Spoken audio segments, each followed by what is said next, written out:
I got asked though, what was your first reaction when he talked about you possibly coming on our podcast? Who? What was your first reaction? Oh, he said Oh, who? Yeah.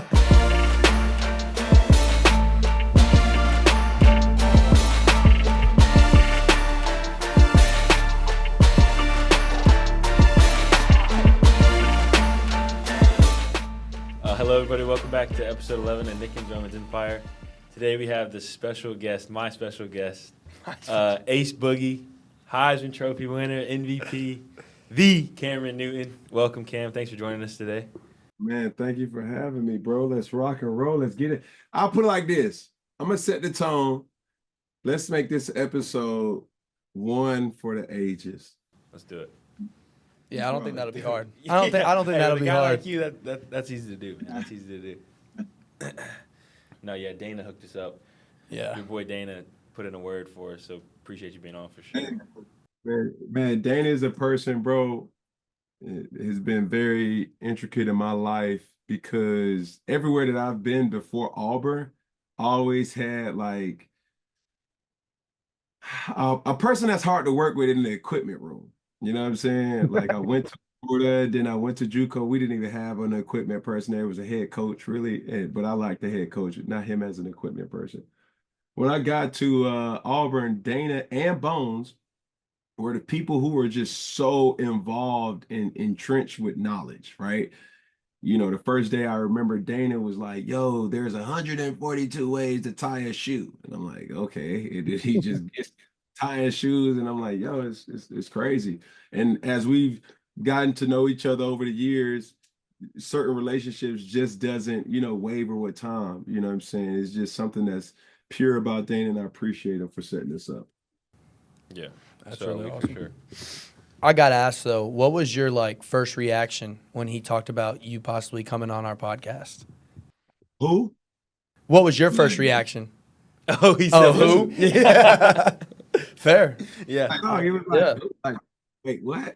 But this is what you guys are doing that's so smart, and I wish a lot of other players would do it sooner.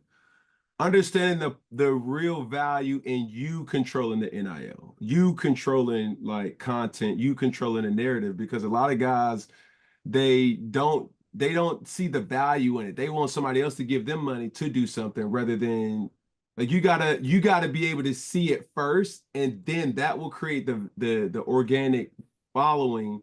Then you become even more valuable to brands, companies alike. You know what I'm saying?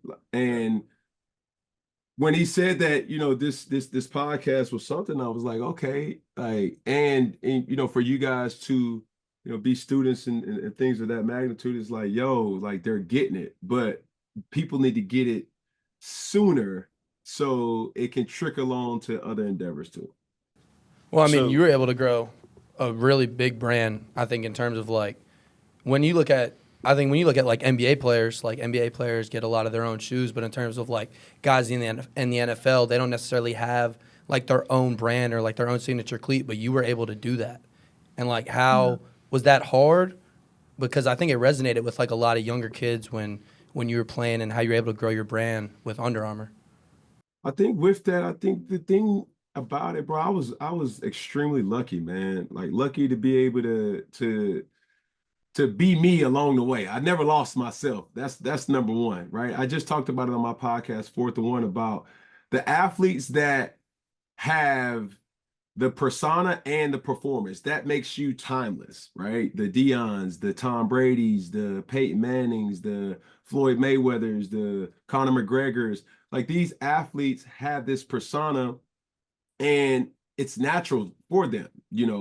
So for me, while I was making my, you know, impact on the game, I just really enjoy a lot of things, from fashion, from, really diving and being the flamboyant person on the field, which may not have been the person who I really was off the field. But needless to say, when you have that type of passion, like a prime time, like a Dion, it carries over into brands.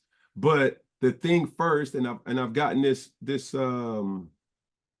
advice from Jordan, MJ, and he was like, bro, keep the main thing, right?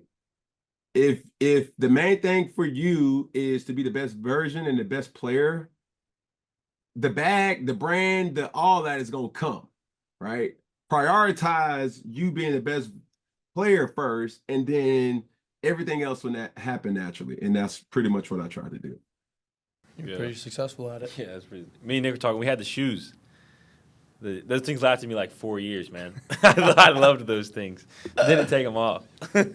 Oh man, we just had a conversation about the cleats and just realizing like, yo, bro, the I knew I was getting old when cats from the league was like, yo, I had these in middle school. I said, wait, what?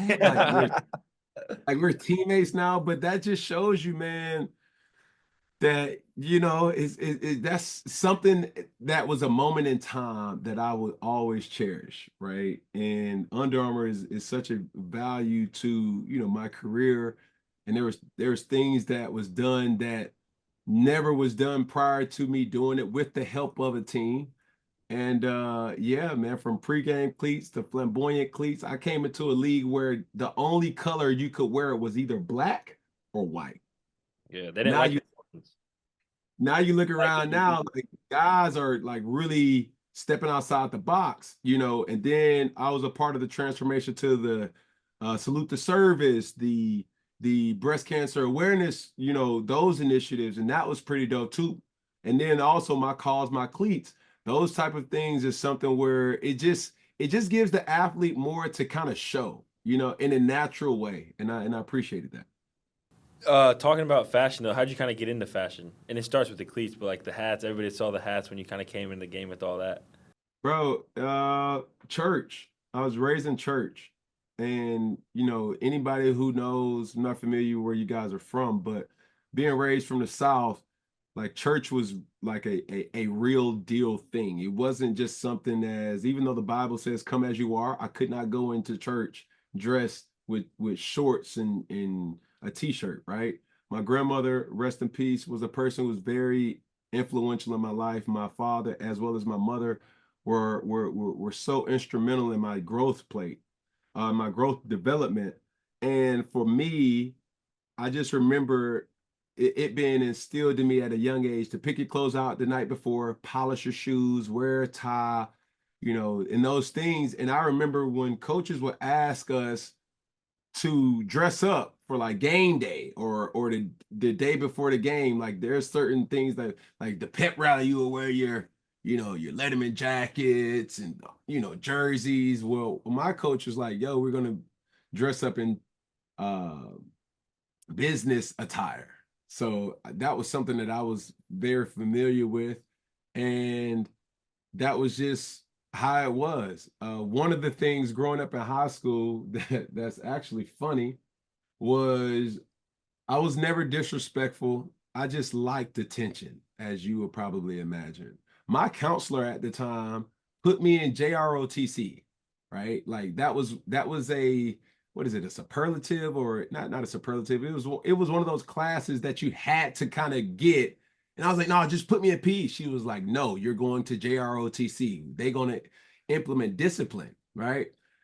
And I appreciate it now because that was the one place where I don't know if you know in the Army, there are certain bylaws of how to wear a uniform, right? The belt has to be positioned in a place. The tie has to be a double Wisner.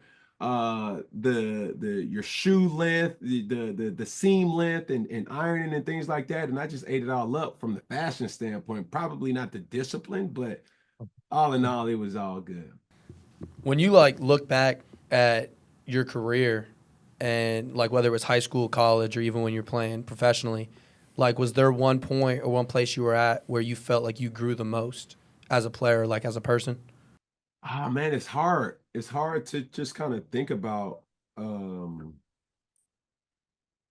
when I grew the most. Oh, man, I'll tell you that when I first got into the league, right? So there were guys like Jordan Gross, there was guys like Ryan Khalil, there was guys like Steve Smith, John Beeson, and Thomas Davis who really poured into me, right? My succession in college was not long term, and people forget this. I was only at Florida for 2 years, which was the longest I've ever been at a school. I was only at JUCO for 1 year, had a lot of success. I was only at Auburn for 1 year, had a lot of success. So curating relationships was something that I was not accustomed to doing. And it oozed out how I was as a teammate, right? Why is Cam not always present in meetings? Why is he always wearing headphones in meetings? Why is he, not staying around or sticking around for blah, blah, blah? Because I was afraid of being tied down to relationships to inevitably be hurt when I move on. And in Carolina, that was the first time that I ever had sustainability and structure for a long period of time outside of 2 to 3 years. So I had teammates like those guys to really say, like, yo, that's not right. You gotta really invest in your offensive line. You gotta really spend time around your receivers. Hey, bro, you gotta dive down deeper with your field goal kicker. Hey, the trainers. Hey, understanding who the janitor is who's cleaning out your locker.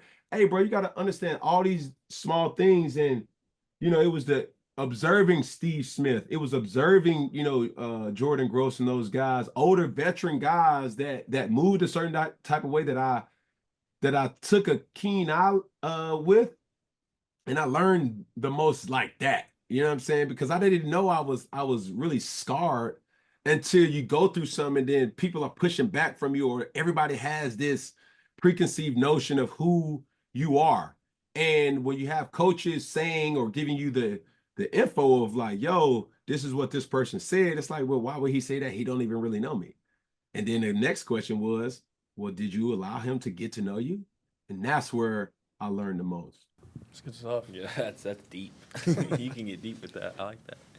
Who was one of your favorite players throughout your career to kind of just be around and play with? Oh, you can't. Just the name. But look, to answer that question, I spent the most time with quarterbacks. Derek Anderson was my backup for the success years in my career, and Joe Webb. Those two guys, bro, we had this dynamic where Derek was from Portland, Oregon, or he's from some part of Oregon. Caucasian white dude that was just so like far left, but he spoke Cam, like he knew how to get through to Cam. Joe Webb was this super athlete that had the arm of a rocket, that was just this supreme athlete, and he was from Birmingham, Alabama. And me being from Atlanta, Georgia, where it's like, yo, all these different egos and personalities just made the perfect recipe for success for me. And I got the opportunity to learn so much from them, because they were my eyes, they were my ears, they were the people who we can joke with. They were the ones that got me out of the funk of, man, I just threw an interception. Man, I just had a bad game. Man, I just had a bad day. I had a bad practice. And they were able to speak my language to get me to be the best version of myself. That's pretty. Yeah. We have a good quarterback room. We do have a good quarterback room. But Good quarterback y'all's room is very celebration, important. you were my favorite player. We've talked about this in past podcasts and everything. I brought the like y'all's Euro step that you used to do after you throw a touchdown pass. Me and Nick do it after he throws one now. Just thought I'd let you know that. That was all Roman's idea. Yeah. But it was so dope just to be able to curate or have the impact, right?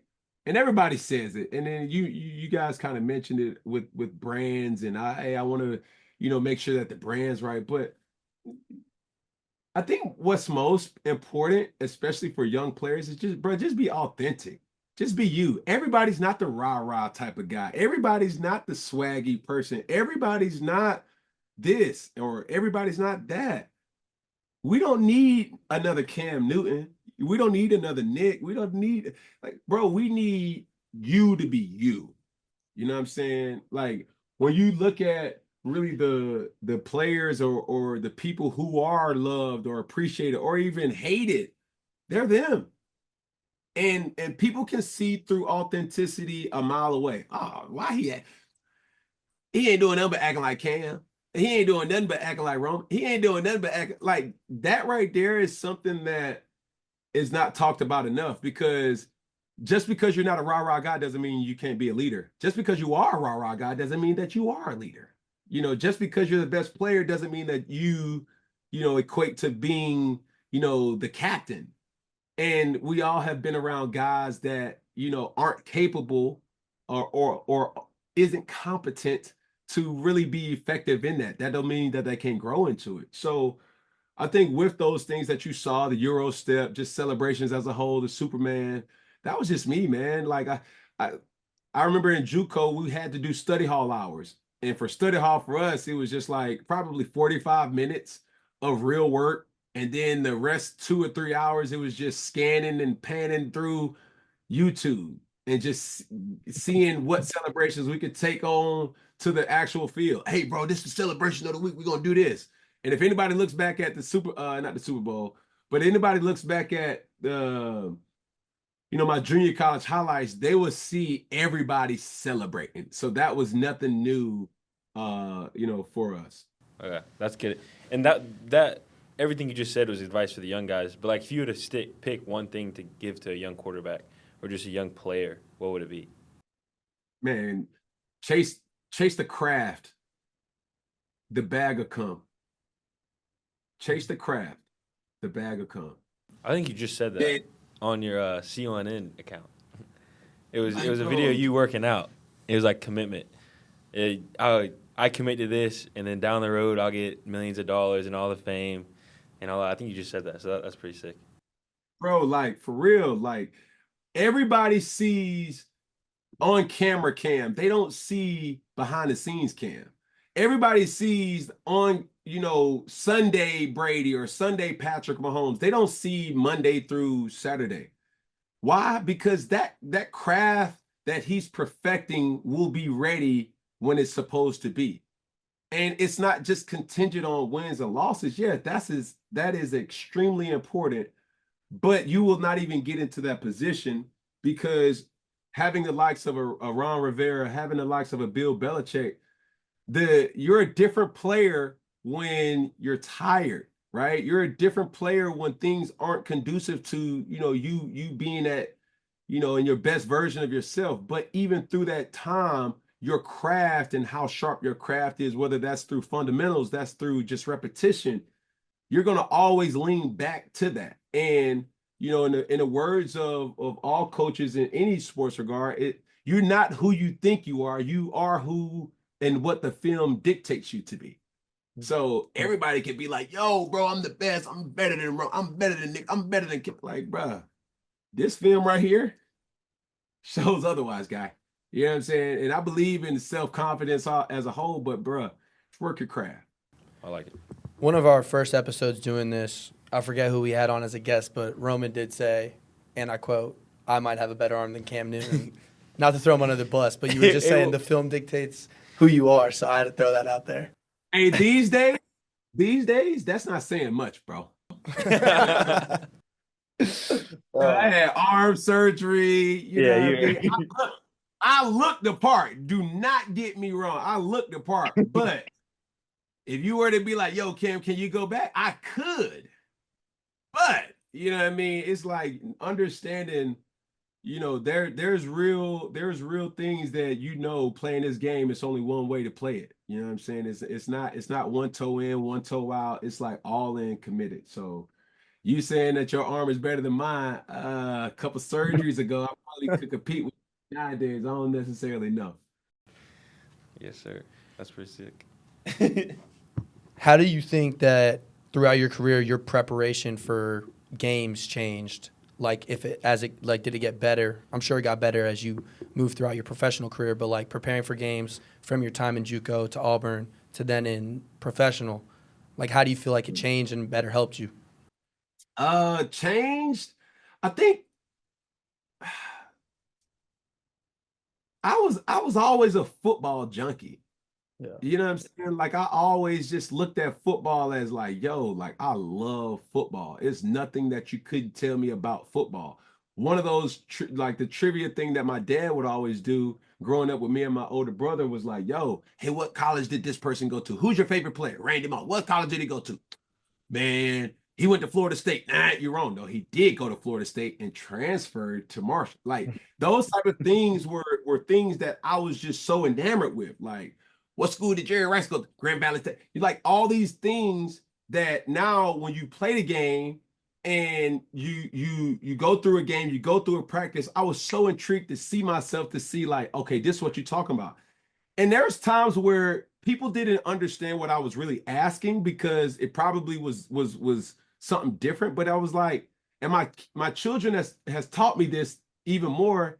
Asking, but why is a valid question, right? It's like, yo, that's a bad throw. Yeah, but why though? It's like, hey, numbnuts. Do you see that the target was supposed to be right here, but you threw it behind on his back shoulder? You know, like those things is simple to some, but seeing certain things and understanding the joy and just the overall love for football, and as it kind of enhanced the film, understanding like, yo, what are you watching? When you're watching film, who are you watching? How do you prepare? Knowing how to prepare, making sure that, yo, Cam, the way you play the football game is you got to have the physicality of a running back, the stamina of a receiver, and the mental of a quarterback as well. So that's a three-headed monster right there that always made me different. And I always had to be prepared for that. Mind, body, and, soul, knowing that like you just can't be no battering ram. And if I would have liked it, everybody remembers or knows me to be a very physical player.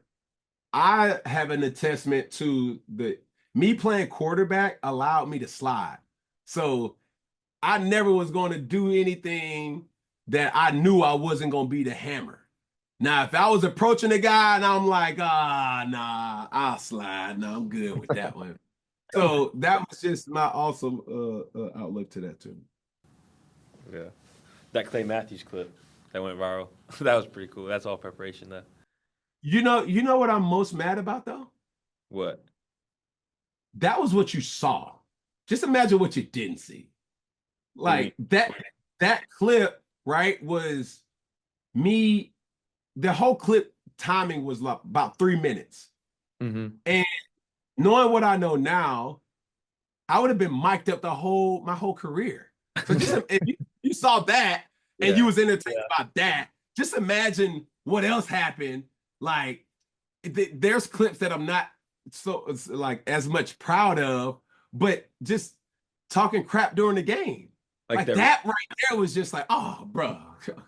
I got my PhD in smack talk, bro. Like with a minor in just I don't give a dog. Like, bro, I'm really him Monday through Monday. Like, you ain't gotta like me, but your girl, like those type of things. It was just something that just rolled off the tongue so easily. And I was around guys who talked with the best of them. You had a Steve Smith, you had a Thomas Davis, you had a Julian Edelman. So I'm like, oh man, these folks today bag. Let me take that one. And then, that was just the fun part of the game, and there's also other parts of the game that, if the natural fan would see really what goes into it, bruh, folks will have more followers, folks will have more just like, yo, like this, wow. But yeah, it's just fun. You remember one specific moment of you just trash talking someone during a game that like you look back at and it makes you laugh every time?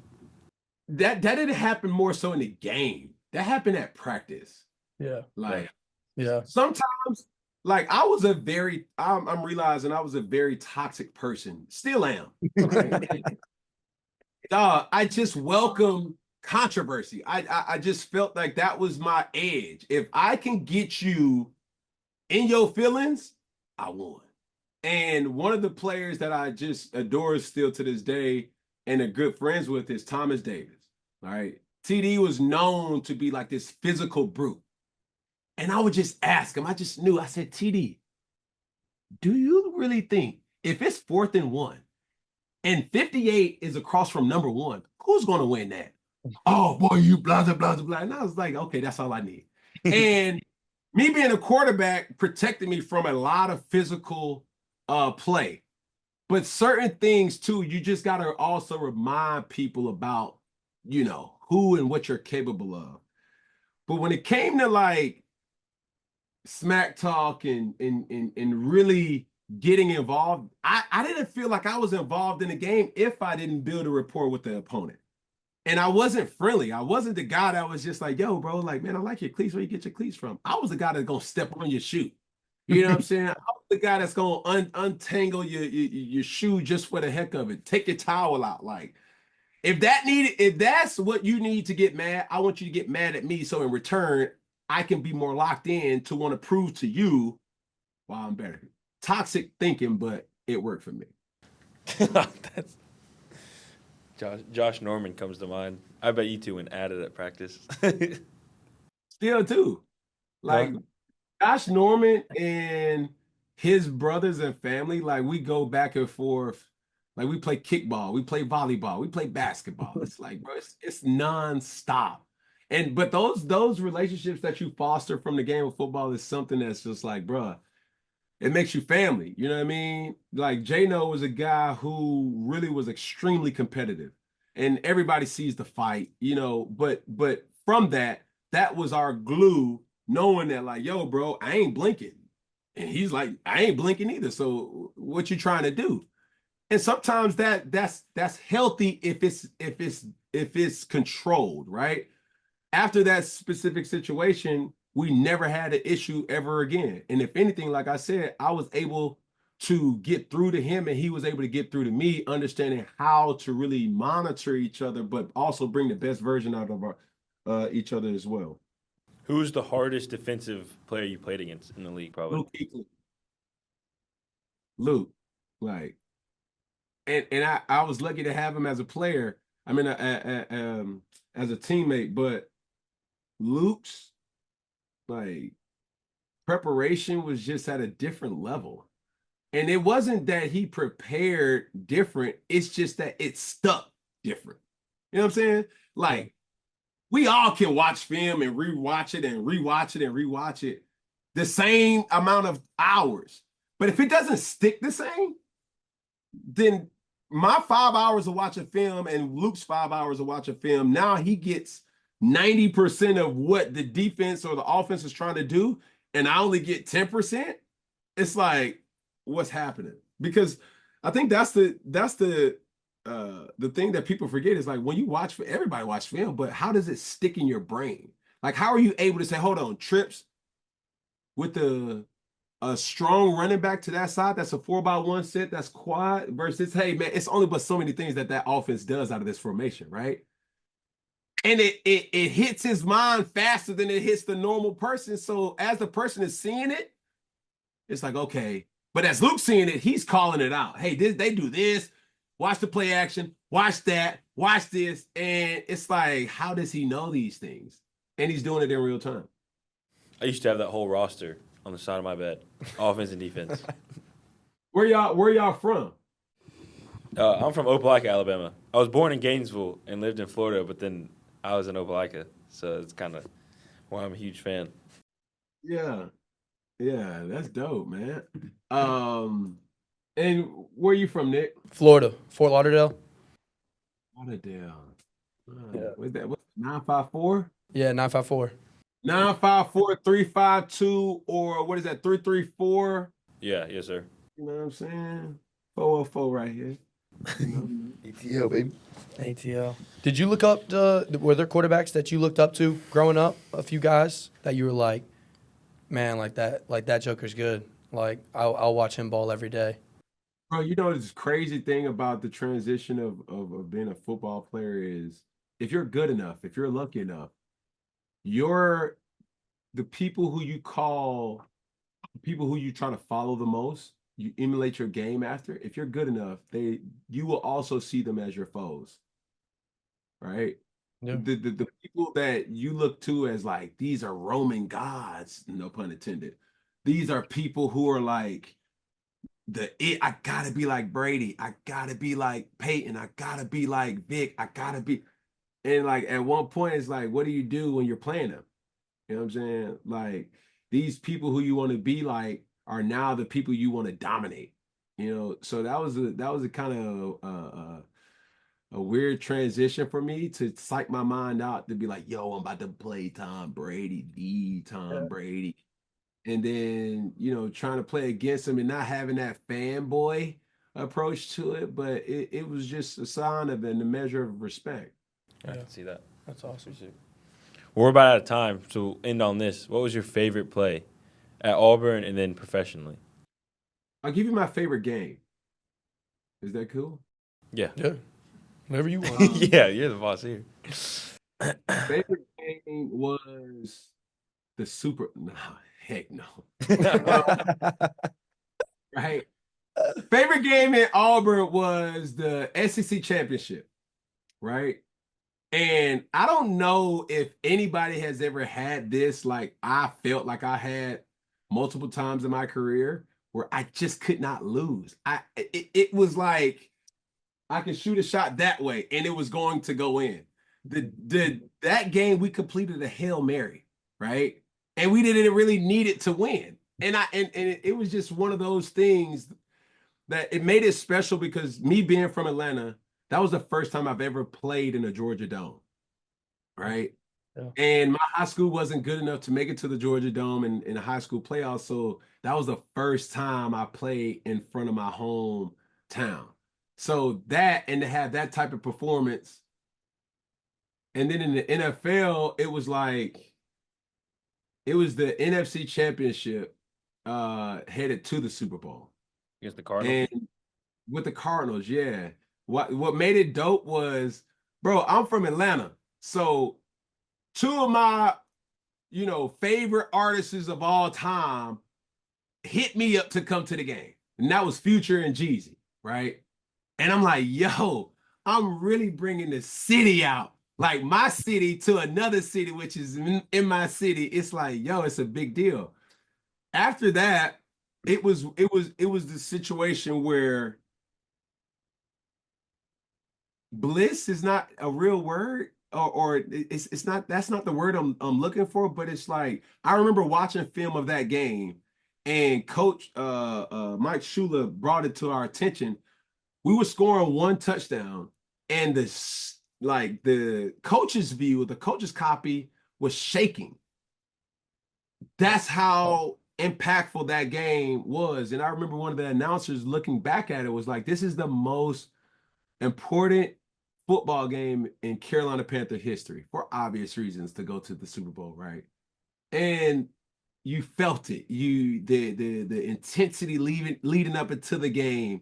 We were what were we, like 15-1 or 16-1 in that specific moment. We could not lose. It was like we didn't have the most talented team, but we had the best team, if that makes sense. Like guys just meshed. Guys understood their role. Egos, coincided with guys who also had egos. And it was just like, yo, like we cannot lose. So in college, it was definitely South Carolina and Auburn the second time because we played them earlier that year. And then another one was in the NFL, Arizona versus, Carolina Panthers in the NFC Championship. That's awesome. It's so sick. I remember watching you jumping over Ryan Khalil in the end zone, sticking the ball out. Yeah. Bro, I was thrown. You didn't have to jump. Yeah. Just jumping for fun. Like ass. Cause like check this. Like I remember that play like it was yesterday, but the play before was typically the coordinator and I was like tied at the hip. He knew how I thought, he knew what I liked and all these things. Rarely, and I mean rarely in my career, did I ever get back-to-back runs. Right? Like you'll get a run, and that's including the scramble. Now, scrambling is different because you're your own, dictator with that. But a back-to-back run, quarterback design run, that rarely kind of happened. Well, that play had happened, or that drive had happened. Because it was like 4th and 6 or something, 3rd and 6, where we were trying to run the clock out.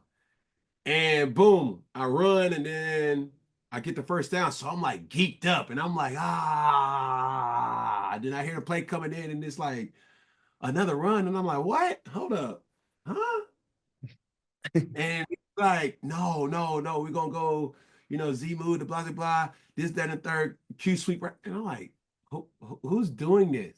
And typically I have a sign signal to like, not that one, call another one. You know what I'm saying? But I couldn't, like, you're playing quarterback. You can't sub yourself out, guy. So I run the play. It was a perfect call, and it was just like the gates of heaven just opens up, and I'm actually jogging. And by the time I get to close to the end zone, I'm just like, ah. So I'm diving in desperation to score. It looked cool, but I'm so gassed that that's all it was. You know what I'm saying? And yeah, magic happened. Yeah. Well, that's all the time we got. Thanks for tuning in to episode 11 on Nick and Roman Empire. Cam Newton, thank you especially for joining us and giving us some advice. Yeah, thank you, Cam. We appreciate you. Big time. That was awesome. Keep rocking and rolling, fellas, man. Good luck to you guys this year, man. Stay out of trouble first. Stay healthy second. You know what I'm saying? And just understand, like, bro, guys being in college or this college atmosphere, bro, this is the best time of your life. Like, but like I tell my kids or tell my all-star kids, bro, keep it in the road though. You know what I'm saying? Like, don't find yourself off in the median, but that's not to say stay closed and locked in. Like, do the house parties, but do it the right way. Go out, but hold each other accountable. Work out with the intensity to make everybody better. And if they're not getting better, check it. Yeah. But before I sit up here and be like, man, don't do all this and don't do it, man, do it. You know what I mean? But do it within reason. We're going out. Like you got an accountability partner, bros. So I was a person that always held myself to the standard of this. And I tell kids this all the time. When you no longer can play football, make it be because of and how I am right now. Somebody believes or thinks that Cam Newton is not good enough. I'm good with that. Don't let it be because it was a domestic dispute. Don't let it be because of DUI. Don't let it be because of public intoxication. Don't let it be because of conduct detrimental. Don't let it be because of drugs, alcohol. Like, I'm playing because somebody doesn't think I'm good enough. I'm not playing because I got kicked out. I'm not playing because, I made a bonehead decision, right? So for that, I'll leave you guys with that, man, just to understand, like, bro, have fun and have a lot of it. But you have to understand, keep the main thing, and do not jeopardize your career by doing something that you're going to end up apologizing for. So that's awesome. We appreciate you. Yes, sir. Big time. One love. One love, baby. One love. Yeah. All right, fellas, be good now. All right, Cam, be good.